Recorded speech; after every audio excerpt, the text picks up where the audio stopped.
नमस्कार. Home minister कुटुंबाचा immunity booster special partner Cinthol लाईनच्या या भागात मी आदेश बांदेकर आपल्या सगळ्यांचं मनापासून स्वागत करतो. आजच्या भागात आपण मीनाक्षी अरुण आडते हे सासरचं नाव असलेल्या या वहिनींना भेटणार आहोत. त्यांचं माहेरचं नाव मीनाक्षी नामदेव महाडी. मुंबईतच राहणारं हे कुटुंब. वहिनी ही मी लक्ष्मी पाठवतोय लगेच तुम्हाला. ही बघा पाठवते. वहिनी उखाणा घ्या. होम मिनिस्टरच्या निमित्ताने आदेश भाऊजी आले घरी. अरुण रावांचं नाव घेते. आजचा दिवस लय भारी. काय सांगता? त्या सगळ्यांची ओळख करून द्या. हे माझे मिस्टर. नमस्कार. हा माझा छोटा मुलगा. हो हो हे नमस्कार. माझं दीर आणि हा माझ्या जाऊबाई. हा माझा मोठा मुलगा आहे. नमस्कार नमस्कार. आणि तिकडे माहेरी कोण कोण आहे? माहेरी पहिली आई बसली आहे. हो. नंतर भाई, नंतर वहिनी, मोठी ताई, लहान बहीण आणि माझी भाची. वहिनी आता तुम्ही मुंबईतच आहात ना? हो मुंबईत आहे. आणि मग हे माहेरची मंडळी कुठे आहेत सगळी? कुर्ल्याला सर, नेहरू नगर.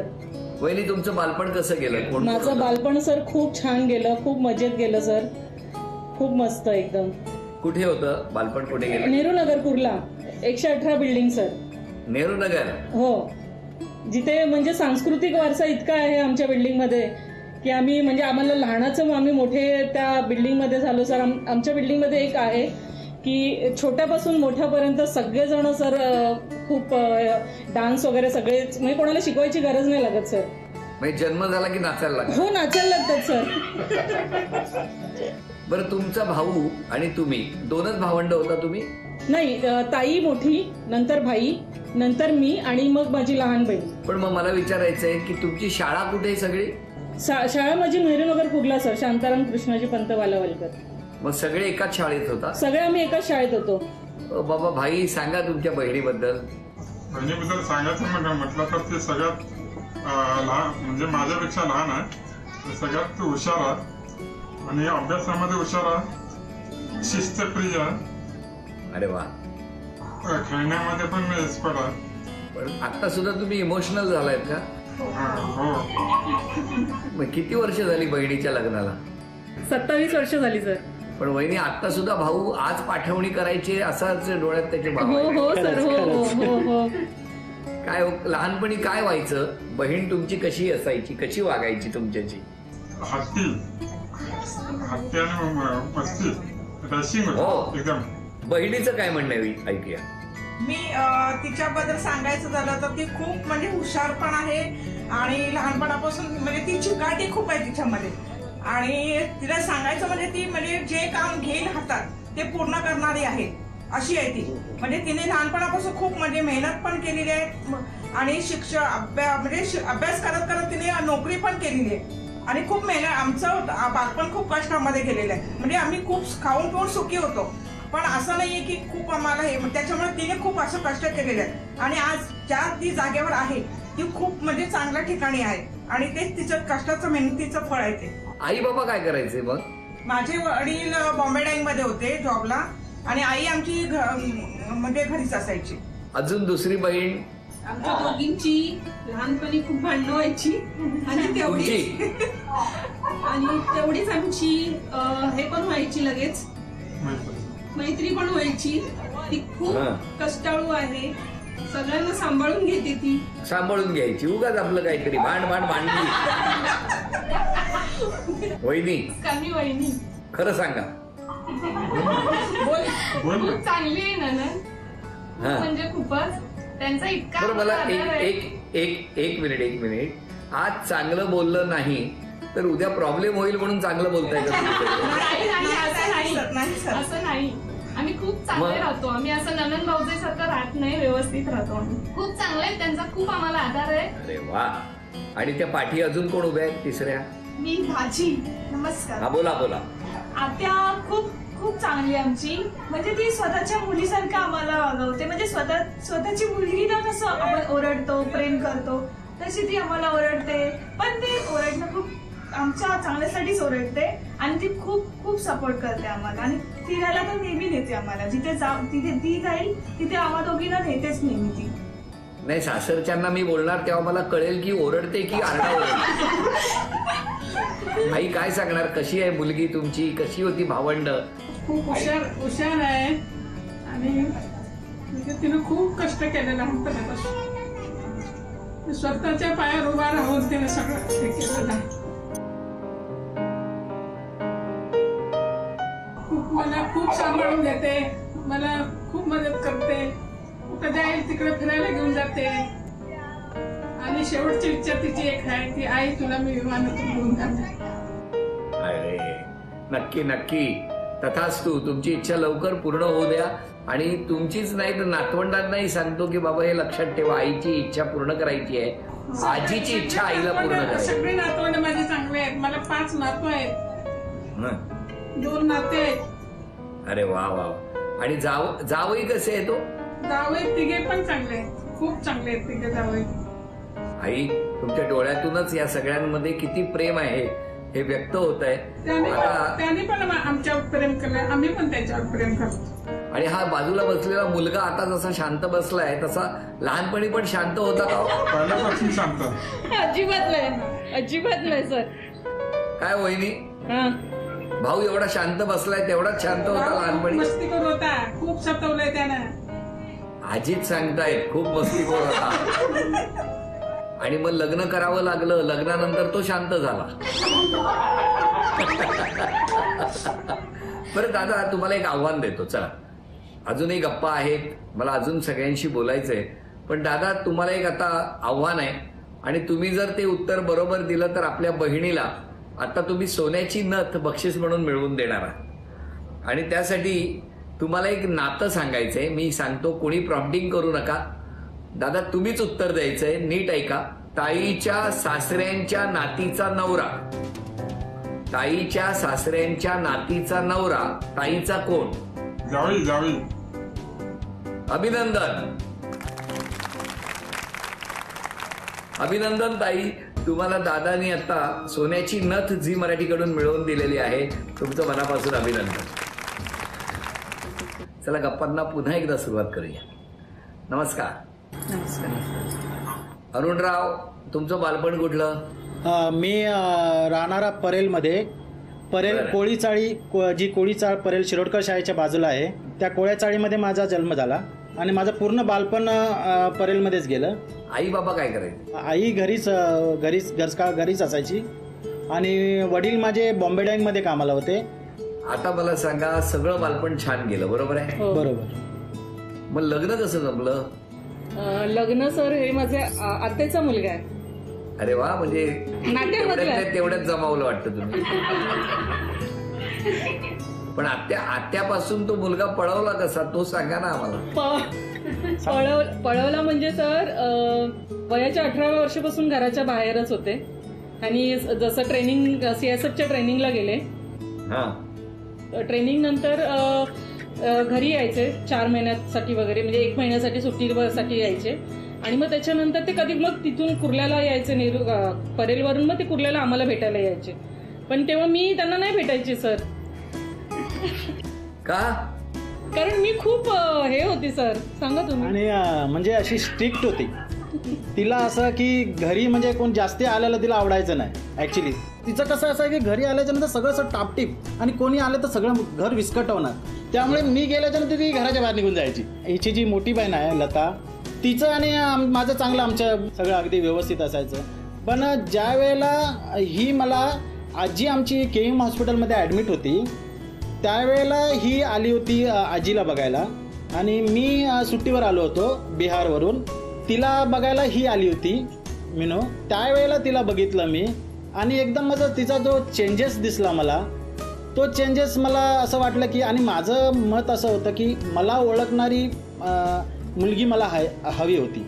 की माझी लाईफ, माझी सर्व्हिस आणि माझा हा जॉब जो होता हा फार स्ट्रगली जॉब होता आणि त्यासाठी मला ओळखणारी बायको हवी होती. आणि तिला पाहिल्याच्या नंतर आणि तिला मला वेगळं सांगायची गरज नव्हती. माझं जे पुस्तक होतं त्यावेळेचं हे सगळं तिला माहिती होतं की मी कसा होतो, काय होतो. आणि त्यावेळेला ती आल्याच्या नंतर मग मी मस्का लावला तिच्या मोठ्या बहिणीला लताला. मग मी बोललो की हिला जर मला हे करायचं असेल तर मला लताला सांगावं लागणार, कारण तिचं आणि माझं चांगलं हे व्हायचं. मग तिला मी ते सांगितलं की बघ मला असं मला पार्टनर पाहिजे, असा पार्टनर पाहिजे जो मला पूर्ण ओळखणारा पाहिजे, कारण माझा जॉब असा आहे. तर त्यावेळेला ही आली आणि आल्याच्या नंतर मग आमची भेट झाली. आम्हाला एकदा आमचं बोलणं करून दिलं. तेव्हा आम्हाला असं वाटलं की आमच्या दोघांचे विचार एकच दिसत आहेत. तिला पण तसंच हवं होतं, मला पण असंच हवं होतं. मग आम्ही त्यावेळेला डिसिजन घेतलं. पण डिसिजन असं आलं की माझे दादाजी म्हणजे हिचे वडील, दादाजींना जर पटलं तर मी तयार आहे, नाहीतर मी काही सांगू शकत नाही. नाही, पण एक मिनिट आता त्यांचं काय म्हणणं आहे ते ऐकूया ना. हो, म्हणजे कसं की आई वडील हो म्हणाले तर मी लग्नाला तयार आहे, नाहीतर मी लग्नाला तयार नाहीये असं पण होतं. त्याच्यापूर्वी तुम्ही होकार देऊन मोकळे झाले होते. नाहीच, म्हणजे आज आपलं आई बाबांना मध्ये आपलं ठेवून दिलं होतं. नाही असं नव्हतं सर, असं नव्हतं. कशी गेली यांच्या कुटुंबात इतकी 27 वर्ष? सर खूप छान. म्हणजे सुरुवातीला थोडंसं म्हणजे असं नाही स्ट्रगल म्हणजे म्हणण्यापेक्षा मी ह्यांच्याबरोबर 2 वर्ष बाहेर होते. जसं लग्न झालं आणि त्याच्यानंतर आम्ही 2 वर्ष बाहेर होतो. मग त्याच्यानंतर बिहार आणि ओरिसाला होते सर. हां, तिकडे राहिले आणि मग नंतर मुंबईला आलो. दोन्ही मुलांना विचारायचंय, एवढा स्ट्रगल दोघांनी केलेला आहे, काय म्हणणं आहे मोठ्याचं, काय म्हणणं आहे आपल्या आई बाबांबद्दल? मी म्हणजे माझ्या टायमाला तर बाबा मोस्टली बाहेर असायचे. म्हणजे पप्पा एक 6 महिन्यामध्ये एकदा 1 महिन्यासाठी यायचे, नाही तर मोस्टली त्याच्यानंतर मग बाबांची आता पोस्टिंग इथे झाली आहे. म्हणजे 5-6 वर्ष अगोदर पप्पा इथे आले.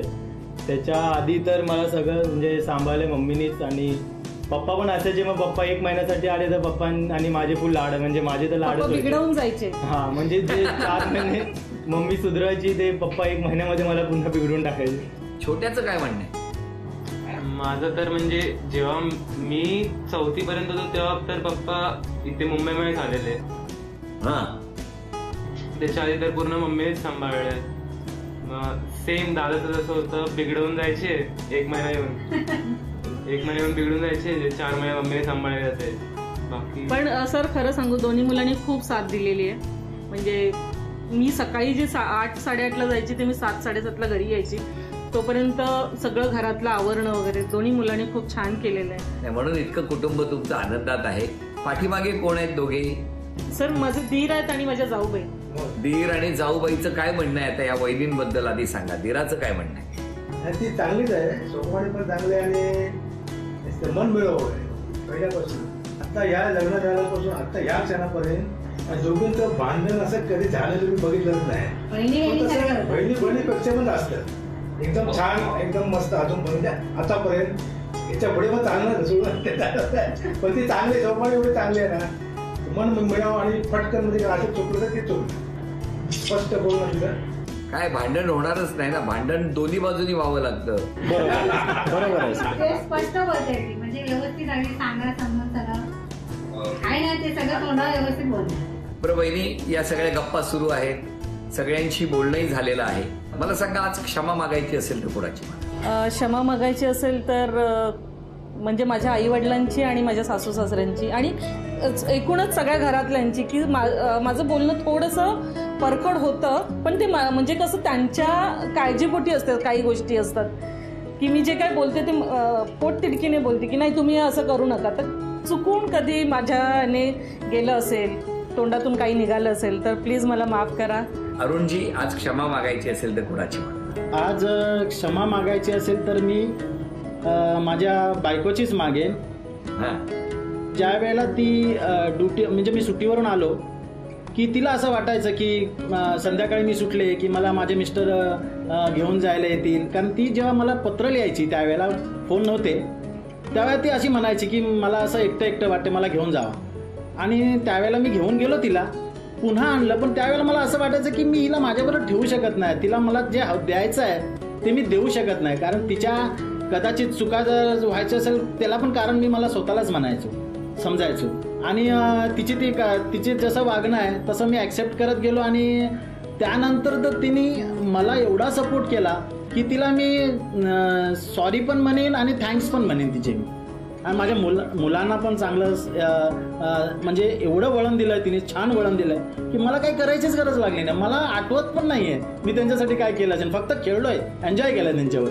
वहिनी, मला सांगा, स्वतःमध्ये एक बदल करायचा असेल आजपासून तर कुठला करा? थोडासा राग कमी करेन म्हणूनच मी प्रश्न विचारलाय.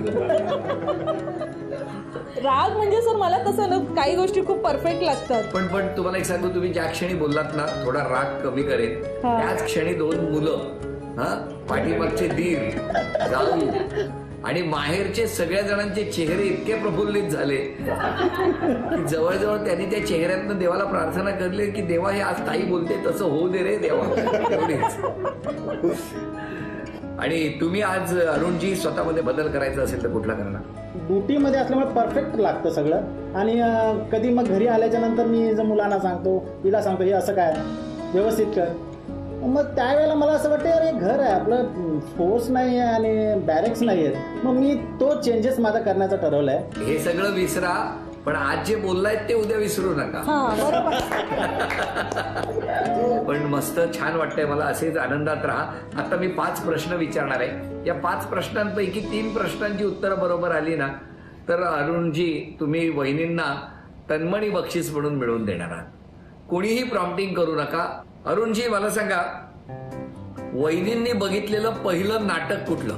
मला वाटते मैत्रिणी बरोबर गेली 4 चौघी. नक्की वहिनी बरोबर आहे? हो बरोबर आहे. अभिनंदन, पहिलं उत्तर बरोबर आलं. वहिनींचं आवडतं फुल कुठलं? चाफा. मोगरा. तुम्ही चाफा म्हटल्यानंतर वहिनीने असं चारक्कन फिरून बघितलंय ना तुमच्या. मोगरा. अभिनंदन. दुसरं उत्तर बरोबर. कारण का मोगऱ्याचं झाड तिने माझ्याकडनं लावून घेतलंय त्या फुलांसाठी. तिसरा प्रश्न, जगद्गुरु संत श्रेष्ठ तुकाराम महाराजांचं समाधी स्थळ कुठे आहे? आळंदी. मूळ समाधी कुठे आहे? देहू. अभिनंदन. ऑलिम्पिक खेळामध्ये खाशाबा जाधव यांनी पहिलं वैयक्तिक कांस्य पदक भारताला मिळवून दिलं ते कुठल्या खेळामध्ये? पेलवान होते सर, कुस्तीमध्ये सर. अभिनंदन. आता तुम्हाला एक कोडं घालणार आहे, त्याचं उत्तर द्यायचं. 32 चिरे त्यात नागिण फिरे, कोण? Jeep sir. अरे वा, अभिनंदन. आज तुम्ही 5ही प्रश्नांची उत्तरं बरोबर दिली आणि वहिनींना झी मराठीकडून तन्मणी मिळवून दिलेला आहे. तुमचं मनापासून अभिनंदन. चला गप्पांना पुन्हा एकदा सुरुवात करूया. नमस्कार. आता एक छोटंसं आव्हान आहे. शेवटचा क्षण, अत्यंत महत्वाचा क्षण. पैठणी कोण पटकावून देणार, भाऊ की अरुणजी, ते आम्ही बघणार आहोत. म्हणजे भाई बक्षीस मिळवून देणार की अरुणजी. आता स्क्रीनवरती काही अक्षरं येतील, त्या अक्षरांमध्ये काही वस्तूंची नावं आहेत आणि वेळ सुरू झाल्यापासून 1 मिनिटामध्ये एका वेळेला एक वस्तू आणून ठेवायची, मग दुसरी आणायला जायची. आणि 1 मिनिटामध्ये सर्वात जास्त वस्तू जे कोणी आणणार ते आज या वहिनींना, या माऊलीला आज पैठणी मिळवून देणार आहेत. तेव्हा बघूया कोण पैठणीचं बक्षीस मिळवून देणार. स्क्रीनवर येत आहेत ही अक्षरं.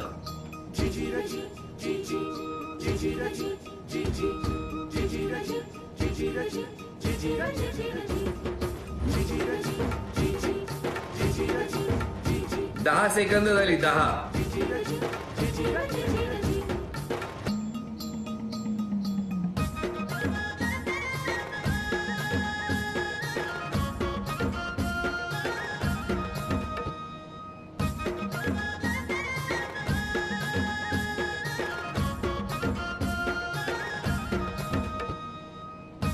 दहा, 9, 8, 7, 6, 5, 4, 3, 2, 1. वेळ संपली. चला, भाई येऊन बसलेत आधी. मिस्टर उशिरा आले. आता जर बरोबरी झाली तर भाई लवकर आलेले आहेत हे आम्ही बघितलेलं आहे. सांगा भाई काय काय आणले आहेत? चमचा आणलाय, 1, लसूण आणलं, 2 आणि साखर आहे. 3च वस्तू. वहिनी भावाने 3च आणले. इकडे किती आणलेत बघू अरुणजीनी? साखर आहे, 1, लसूण आहे, 2, नाणं आहे, 3, कप आहे, 4, आणि चमचा आहे. 5. अभिनंदन. तेव्हा अरुणजी, तुम्ही आज आमच्या वहिनींना बक्षीस मिळवून दिलेलं आहे. वहिनींना मिळत आहे तथास्तु पुणे आणि कोल्हापूर यांच्याकडून पैठणी. अभिनंदन. आणि ही पैठणी लॉकडाऊन नंतर थेट घरपोच करण्यात येणार आहे. तेव्हा असेच प्रेम करा, आनंदी राहा आणि होम मिनिस्टर कुटुंबाचा इम्युनिटी बूस्टर कायम पाहत राहा. असं म्हणत आजचा भाग इथे संपतो आहे. पुन्हा भेटणार आहोत अशीच एक पैठणी घेऊन होम मिनिस्टर कुटुंबाचा इम्युनिटी बूस्टरच्या पुढच्या भागात. नमस्कार.